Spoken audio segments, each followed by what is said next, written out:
At ayan mga ka-crypto, may napakahalagang update na naman po tayo sa buong XRP community tungkol sa Clarity Act. Habang ang karamihan po sa atin ay nag-aabang sa mga susunod na galaw ng market, isa pong napakalaking balita ang lumabas mula sa Senado ng United States. Si Senator Bernie Moreno ay nagbigay po kasi ng napakalinaw at direktang pahayag na nagpabasura sa mga kumakalat na balita na mayroon para mga kailangang baguhin o pag-usapan sa naturang batas.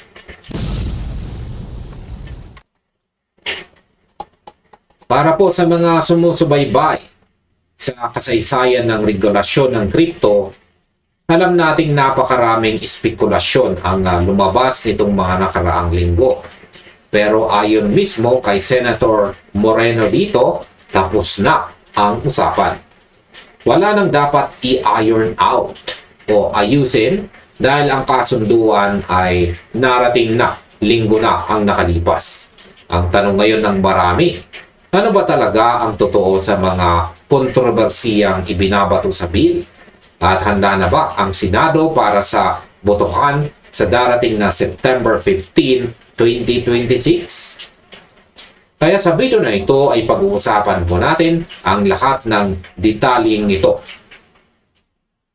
Kaya simulan po natin kung may mga dapat pa bang baguhin o tapusin na ang usapan o tapos na ba ang usapan?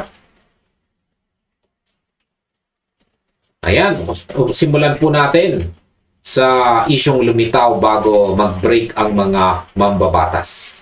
Si Eleanor Territ dito, ayan po siya. Ang dating mamamahayag ng Fox Business ay nag-ulat noon tungkol sa dalawang pangunahing gusot sa bill. Ang una ay patungkol po sa yield language, kung saan ang mga bangko umano ay naglabi sa ilang Republican senators para baguhin kung paano po hinaharap ng bill ang isyo ng kita o yield. Ang pangalawa naman ay tungkol sa isang ethics provision na gusto ng mga Democrats na hawakan ng State Attorneys General ang kapangyarihang magsampa ng kaso laban sa Department of Justice pagdating sa pagpapatupad ng ethics. Habang ang mga Republicans naman at ang White House ay mariing tumutol dito.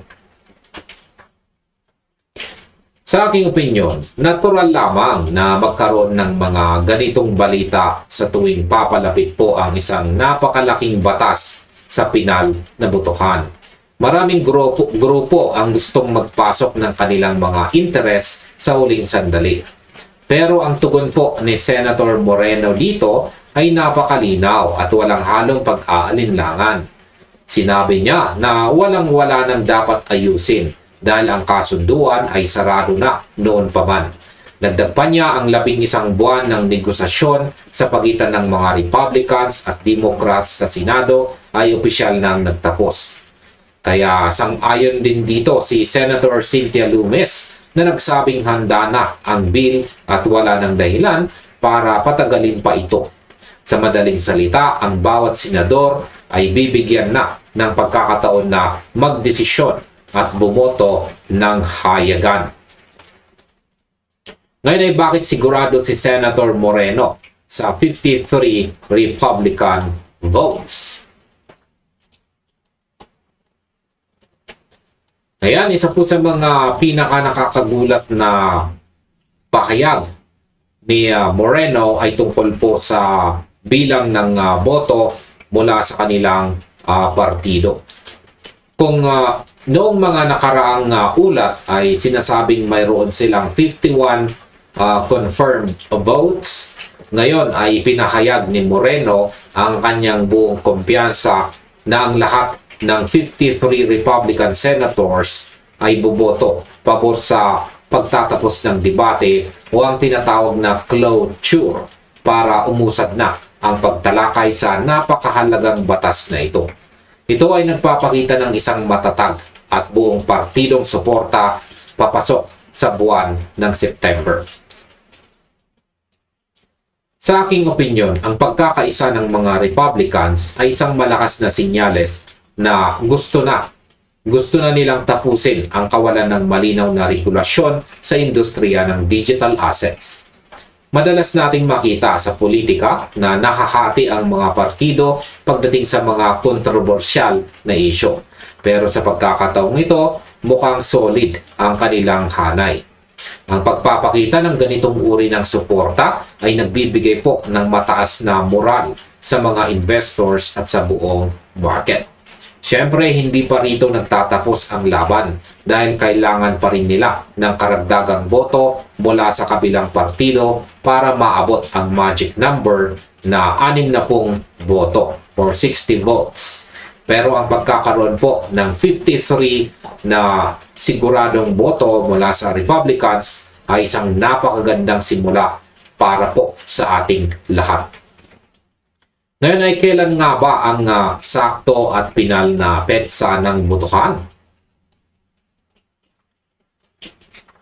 Ayan, itinalaga na ang eksaktong petsa at oras sa malagang sandaling ito. Si Senator John Thune, ang Senate Majority Leader, ay naghain na ng cloture bago pa man mag-break ang mga mambabatas para sa bakasyon ng buwang ito, August. Ang hakbang na ito ay nagsisiguro na ang bill ay magkakaroon po ng sapat na oras sa sesyon pagbalik ng Senado. Ngayon naman ay pinagtibay po ni Senator Moreno ang petsa. At yan ay sa September 15, 2026. Eksaktong alas 2:15 ng hapon. Magaganap po dyan ang cloture vote para sa motion na ipagpatuloy ang pagtalakay sa Clarity Act. Napakaganda na mayroon na tayong tiyak na kalendaryo.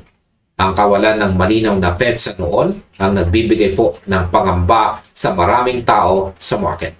Ngayon na may hawak na tayong petsa, ang buong industriya ay may pinupuntahang timeline.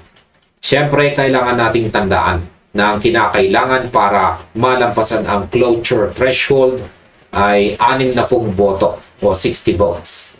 Dahil mayroon na po silang 53 confirmed votes mula sa Republicans, ibig sabihin nito ay kailangan na lamang nila ng kahit 7 boto mula sa mga Democrats para umabante ang batas. Ang petsang ito sa September ay tiyak na magiging sentro ng atensyon ng buong mundo ng finance. Kaya naman mahalagang abangan po natin kung sinong mga mambabatas ang pipiliing sumama sa makasaysayang botohan na ito. Ngayon ay anong pipiliin ng mga Democrats sa isyong ito? Hinarap din po ni Senator Moreno ang mga miyembro ng Democratic Party at direktang inilatad sa kanila ang sitwasyon. Ayon sa kanya, nahaharap po ang mga Democrats sa isang napakalinaw na desisyon. At yan ay ang ipaubaya ba ang hinaharap ng industriya ng technology at finance sa bansang China o ang yakapin at suportahan ang innovation ng Amerika? Sinabi pa niya na napakadali lamang ng desisyong ito kung talagang mahal nila ang kanilang bansa. Ang pahayag na ito ay naglalagay po sa mga Democratic Senators sa isang posisyon kung saan kailangan nilang mamili sa harap ng publiko. Sa aking opinyon, ang ganitong klaseng strategy sa politika ay talagang epektibo dahil nilalagay nito sa gitna ng isyo ang mga mambabatas. Ang mga nakaraang ulat, may mga balita. Yan, sa mga nakaraang ulat ay may mga balita na may 7 hanggang 10 Democrats, 7 to 10 Democrats ang posibleng sumuporta sa batas na ito. Kung magtutugma ang mga numerong ito sa aktual na botohan sa September, madali po nilang malalagpasan ang kinakailangang 60 boto or 60 votes. Ang pagbanggit po sa kompetisyon laban sa China ay isa pong mabisang paraan para makuha ang suporta ng magkabilang partido dahil walang gustong mapag-iwanan ang Amerika sa larangan ng makabagong technology at saka digital finance. Kaya sa tingin ko, ang presyong ito ng pampulitikang atensyon ay magtutulak po sa iba pang mga senador na magpasya ng pabor sa pag-unlad ng industriya. At ayan sa kabuuan, ang pahayag po ni Senator Bernie Moreno dito ay nagbibigay ng linaw at kapanatagan sa gitna ng mga ingay at maling balita sa labas. Ang PEDSA na September 15, 2026 ay nakatatak na sa kalendaryo at ang lahat ng mata ay nakatutok ngayon sa Senado. Ang pagkakaroon po ng buong suporta ng 53 Republican senators kasama po ang inaasahang pagtawid ng ilang Democrats ay nagbibigay po ng malaking pag-asa na ang Clarity Act ay tuluyang aabante. Kaya manatili po tayong kalmado, subaybayan ang mga opisyal na kaganapan at abangan po natin ang susunod pang balita habang papalapit po tayo sa pinal na botohan ngayong taon. At hanggang dito na lamang po tayo sa video na ito mga kakripto. Maraming salamat sa inyong panonood. Maaari na rin po ninyong panoorin sunod ang recommended video natin dito.